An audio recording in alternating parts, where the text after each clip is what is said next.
Assalamualaikum warahmatullahi wabarakatuh. Alhamdulillah, wassalatu wassalamu ala rasulillah Sayyidina Muhammad ibn Abdullah wa ala alihi wa sahbihi wa man wala. Asyhadu an la ilaha illallah wa asyhadu anna Muhammadar Rasulullah. Allahumma sholli ala Sayyidina Muhammad wa ala alihi Sayyidina Muhammad. Amma ba'du. Para jamaah semua yang dirahmatin, disayangi dan dicintai oleh Allah Subhanahu wa taala. Alhamdulillah. Di hari ini alhamdulillah Allah berikan kita sebuah kenikmatan sehingga kita di hari ini masih dapat bertatap muka untuk sama-sama kita mengaji, sama-sama kita mencari ilmu, sama-sama kita menuntut ilmu. Dan tentunya ini adalah sebuah keberkahan, yang mana dari keberkahan tadi tersebut Allah limpahkan kepada kita ilmu, dan kemudian dengan ilmu tadi tersebut membawa kemanfaatan. Dan semoga pertemuan sore ini, ngajinya kita sore ini, semoga bisa menjadi ilmu yang barokah dan Allah berkahi ilmu kita. Di sore hari ini kita masih mengaji kitab Tanqihul Qaul. Kitab Tanqihul Qaul yang disusun oleh atau ditulis oleh Syekh Muhammad Nawawi bin Umar Al-Jawi. Nah, di sore hari ini kita akan membahas mengenai tentang keutamaan ilmu ulama atau guru. Alhamdulillah, kita akan memulainya di sini dengan firman Allah Subhanahu wa taala. Syahidallahu annahu la ilaha illa huwa. Allah menyatakan bahwa tidak ada Tuhan selain Dia. Wal malaikatu wa ulul ilmi.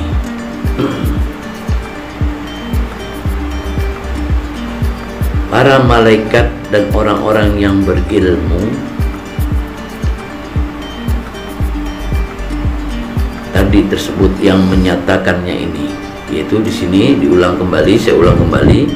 Allah menyampaikan bahwa tidak ada Tuhan selain Dia, dan yang menegakkan keadilan para malaikat dan orang-orang berilmu juga yang menyatakan demikian. Maksudnya di sini adalah atas izinnya daripada Allah Subhanahu wa taala. Nah, kemudian di sini bahwa baginda Nabi besar Muhammad sallallahu alaihi wasallam pernah menyampaikan sebuah sabda kepada Ibnu Mas'ud radhiyallahu anhu, yaitu beliau menyampaikan, ya Ibnu Mas'udin, wahai Ibnu Mas'ud, julusuka sa'atan fi majlis ilmi la tamassu qalaman wa la taktubu harfan khairul laka min inqi alfi raqabatin wan nadharuka illa wajhil alimi khairul laka.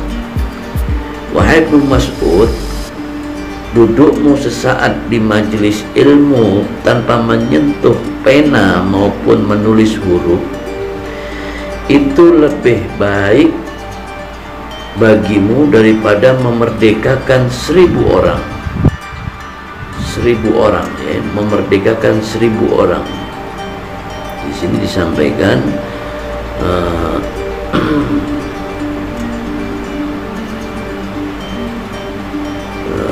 lebih baik, ya, duduknya kita di majelis ilmu, duduknya beliau di majelis ilmu lebih baik daripada memerdekakan 1000 orang. Kemudian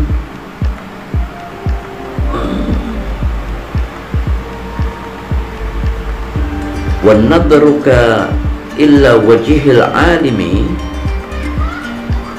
dan memandangmu ke wajah orang alim itu khairul laka min alfi farsin tasaddaq tabiha, itu lebih bagus, ya lebih bagus memandang wajah orang alim itu lebih baik atau lebih bagus bagimu daripada 1000 kuda fi sabilillahi, ya, daripada 1000 kuda yang kamu sedekahkan di jalan Allah. Wah, luar biasa nih, Masya Allah. Wassalamuka ala alimi khairul laka min ibadati alfi sanati, dan salammu kepada ahli ilmu itu lebih baik bagimu daripada ibadah 1000 tahun. Wah, ini luar biasa, Masya Allah. Nah, orang yang mereka duduk di majelis ilmu memang dia memiliki keutamaan yang luar biasa, sehingga baginda Nabi ini menyampaikan bahwa duduknya kita sesaat saja di majelis ilmu, walaupun tanpa kita menyentuh pena, tidak menulis, tapi kita menyimaknya, benar-benar kita mendatanginya karena mengharapkan ridha Allah, maka ini lebih bagus daripada memerdekakan 1000 budak. Dan memandangnya kita orang ahli ilmu, kita memandang beliau itu lebih bagus daripada lebih baik daripada kemudian kita mensedekahkan 1000 kuda di jalan Allah. Wah, ini luar biasa. Dan kemudian memberikan salam kepada orang ahli ilmu itu lebih baik daripada ibadah 1000 tahun. Nah, semoga kita termasuk orang-orang yang mencintai ilmu dan mencintai majelis-majelis ilmu, majelis zikir, majelis sholawat atau apa saja, sehingga dengan seperti itu maka kemudian kita bisa mendapatkan ilmu yang barokah dan kecintaan kepada majelis ilmu yang berkah juga. Kemudian di sini disampaikan bahwa Umar bin Khattab ya, menyampaikan bahwa aku mendengar Rasulullah Sallallahu Alaihi Wasallam itu bersabda,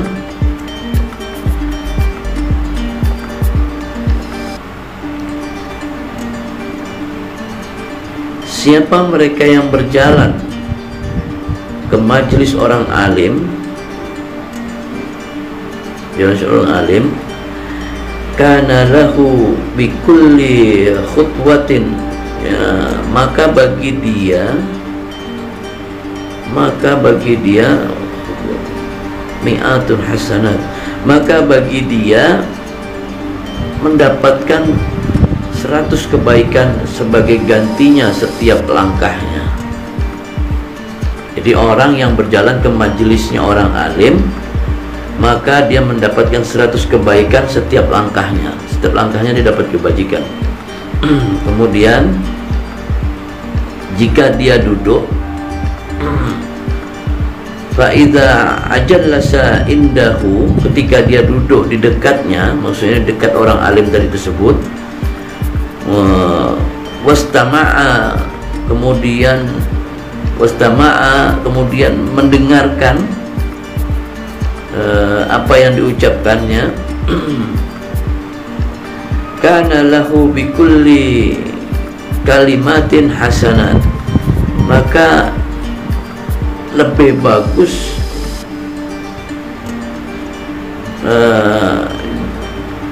mendengarkan apa yang diucapkan oleh orang alim tadi tersebut, maka dia mendapatkan 1 kebaikan setiap kalimatnya.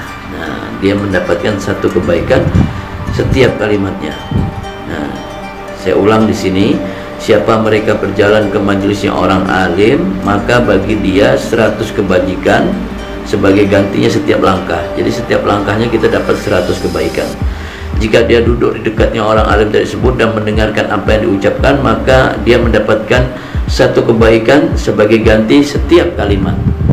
Setiap kalimat ini adalah setiap guru yang mengajarkannya tersebut, sedangkan dia mendengarkannya, menyimaknya dengan bagus, maka dia mendapatkan satu kebaikan dari satu kalimat. Sekarang dalam satu majelis, berapa kalimat yang diucapkan oleh ulama atau guru tadi tersebut, dan ini adalah sebuah keberkahan. Kemudian di sini disampaikan bahwa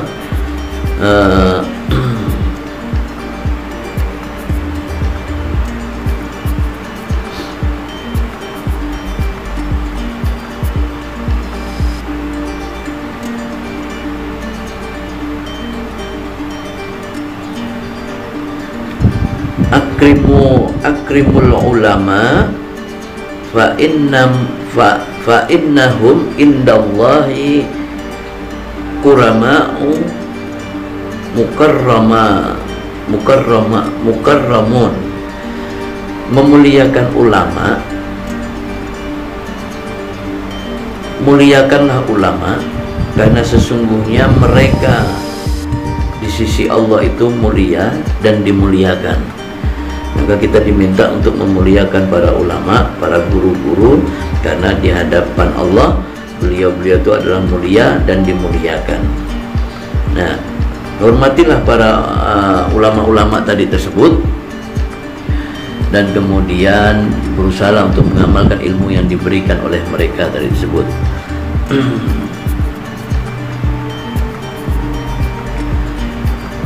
Abu Hurairah juga menyampaikan bahwa aku mendengar Nabi SAW bersabda, jika orang berilmu berbicara di dalam majelisnya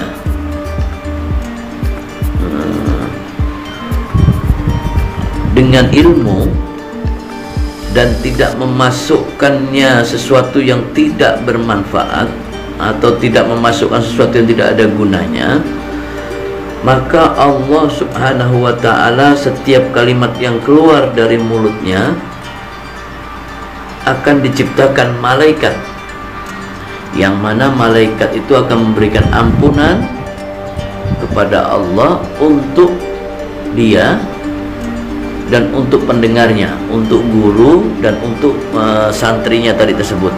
Jadi akan Allah ciptakan malaikat yang senantiasa memintakan ampun kepada orang alim, kepada guru atau kepada ulama tersebut, dan kepada para pendengarnya di dalam majelis tersebut. Nah, kemudian jika mereka bubar atau mereka hendak pulang, maka mereka bubar dalam keadaan diampuni oleh Allah Subhanahu wa ta'ala, dan mereka adalah kelompok yang tidak celaka teman duduknya. Nah, ini kita sampaikan kepada para jamaah semua bahwa manfaat yang begitu besar ketika kita duduk di dalam sebuah majelis ilmu, majelis dzikir, majelis sholawat, khususnya majelis ilmu tadi tersebut, yang mengajarkan kita, sang guru tadi mengajarkan kepada kita berbagai macam ilmu, dan kita mendengarkannya karena Allah, maka kemudian Allah akan memberikan kepada kita setiap kalimat yang keluar dari guru kita tersebut, Allah akan ciptakan malaikat, yang mana malaikat itu akan memohonkan ampun kepada Allah untuk kita, untuk guru tadi tersebut, dan untuk pendengarnya. Dan kita tidak termasuk kelompok yang merugi, dan justru ketika kemudian kita bubar dari majelis hendak menuju pulang, maka tidaklah orang tadi tersebut berdiri kecuali sudah Allah ampuni dosa-dosanya. Kemudian Rasulullah SAW beliau menyampaikan bahwa man nadara illa wajhil alimi nadratan wa farriha biha khalaqallahu ta'ala min tilka nadratan malakan yastaghfir lahu illa yaumil qiyamah. Barang siapa yang memandang wajah orang berilmu sekali pandang, lalu dia bergembira karena hal itu, maka Allah Subhanahu wa ta'ala menciptakan dari satu pandangan itu seorang malaikat yang meminta ampun untuk dia sampai hari kiamat. Di sini bermakna bahwa orang yang memandang wajah orang yang berilmu, tentunya memandang di sini nadrah ini bukan hanya sekedar mandang, tapi pandangan dia tuh cinta, sayang kepada orang alim tadi tersebut, kekaguman karena Allah, atau apa ya,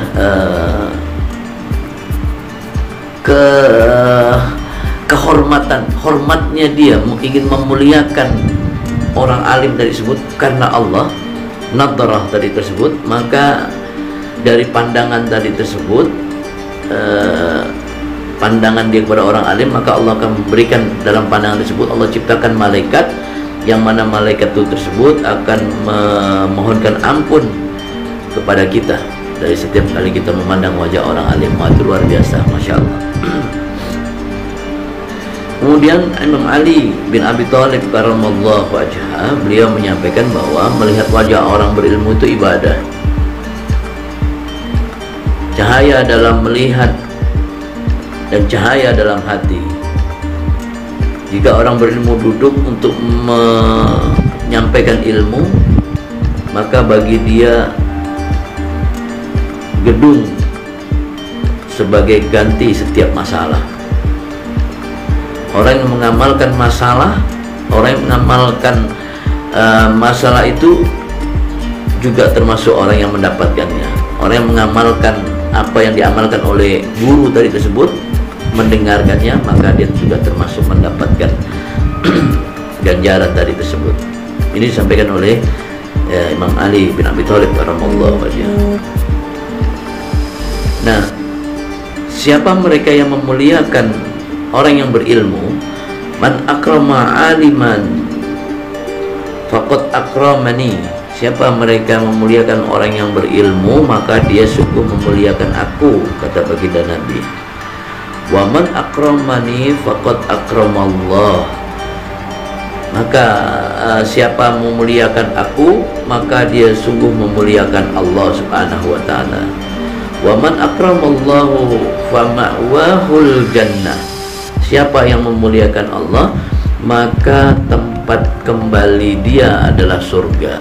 Dan ini sebuah kenikmatan. Memuliakan orang berilmu berarti memuliakan baginda Nabi, memuliakan Nabi berarti memuliakan Allah, dan memuliakan Allah maka tempat kembalinya nanti adalah di surganya Allah Subhanahu wa ta'ala.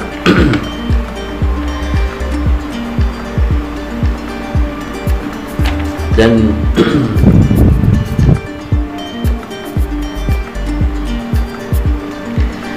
akrimul ulama, muliakanlah para ulama, fa innahum warasatul anbiya, karena beliau itu adalah pewaris nabi. Faman karamahum faqad akramallahu wa rasuluhu. Siapa memuliakan mereka, maka sesungguhnya mereka telah memuliakan Allah dan Rasulnya. Dan Allah memberikan kenikmatan-kenikmatan yang tinggi kepada orang ahli ilmu, sehingga derajatnya Allah muliakan, derajatnya Allah naikkan. Berbeda dengan orang-orang yang bodoh, dengan orang-orang yang mereka tidak memiliki ilmu atau mereka tidak mau mencari ilmu. Nah, seperti contoh misalkan dalam hal bab tidurnya saja, orang berilmu itu berbeda. Naumul alimil afdalu min ibadatil jahil. Tidurnya orang berilmu itu lebih utama, lebih bagus daripada ibadahnya orang bodoh. Nah, kita akan coba untuk membahas sedikit tentang orang-orang yang mereka mencari ilmu, menghormati ulama, menghormati guru. Ini adalah bagian yang tidak terpisahkan. Seorang pencari ilmu, maka dia akan mendapatkan ilmu yang barokah apabila dia bisa menghormati dan memuliakan gurunya dengan baik. Dan ini sangat penting, apalagi di zaman-zaman akhir seperti ini. Saya meminta dan saya menyampaikan kepada seluruh para pendengar, pemirsa yang melihat ini, bahwa ketahuilah, carilah engkau guru. Dengan engkau mencari guru, maka engkau akan mendapati kebahagiaan, ketenangan, dan kau akan menemukan sebuah jalan menuju kebenaran. Banyak orang yang mereka meremehkan untuk mencari guru, karena ilmu sebagus apapun engkau bisa memilikinya harus dengan guru. Apabila tidak dengan guru, maka ini sangat berbahaya ilmu tadi tersebut. Apapun bentuk ilmu, apabila disertai dengan mencari dengan guru, maka dia akan sampai kepada ilmu yang barokah. Nah, banyak mungkin mereka lebih asik mereka mencari dunia daripada mencari akhirat dalam hal majlis ilmu. Padahal mencari keberkahan akhirat dengan majlis ilmu itu berkahnya luar biasa.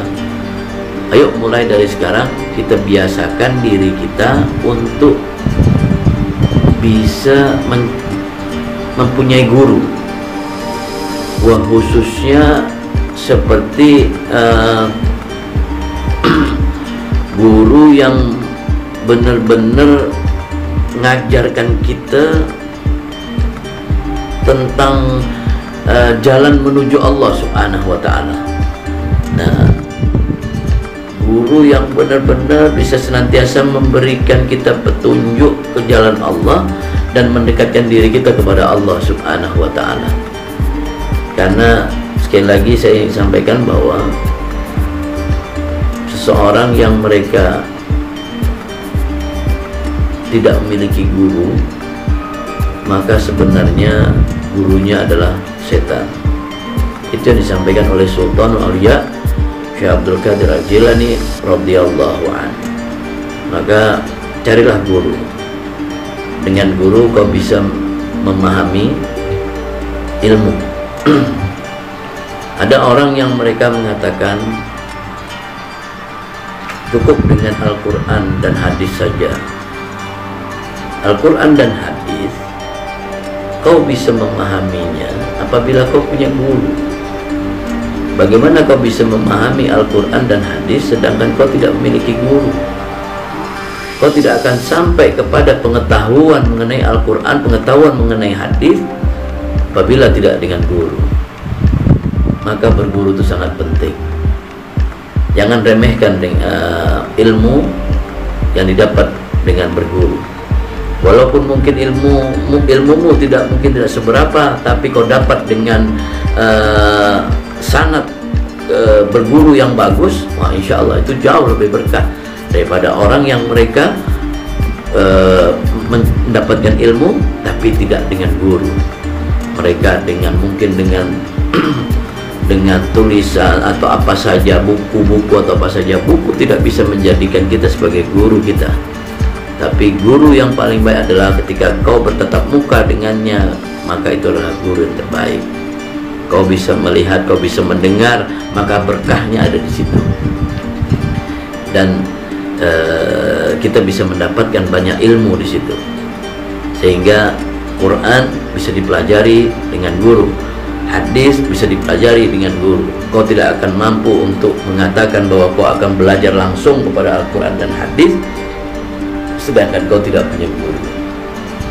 Semoga pertemuan sore ini menjadi pertemuan yang bermanfaat, pertemuan yang barokah, pertemuan yang senantiasa mendapat ridha dari Allah Subhanahu wa Ta'ala, sehingga kita termasuk menjadi hamba-hambanya yang senantiasa disayangi dan dicintai oleh Allah Subhanahu wa Ta'ala. Dan semoga kajian kitab di sore hari ini bisa menjadi kemanfaatan dan kebahagiaan buat kita semua, khususnya buat saya pribadi, dan kemudian bisa menjadikan kita makin bertambah kebaikannya ya, dari apa yang kita bicarakan di sore hari ini. Semoga bermanfaat, barokah fid dini wad dunya wal akhirah. Dan semoga Allah Subhanahu wa Ta'ala memberikan ridha kepada kita semuanya. Wallahul muwafiq ila aqwamit thoriq. Assalamualaikum warahmatullahi wabarakatuh.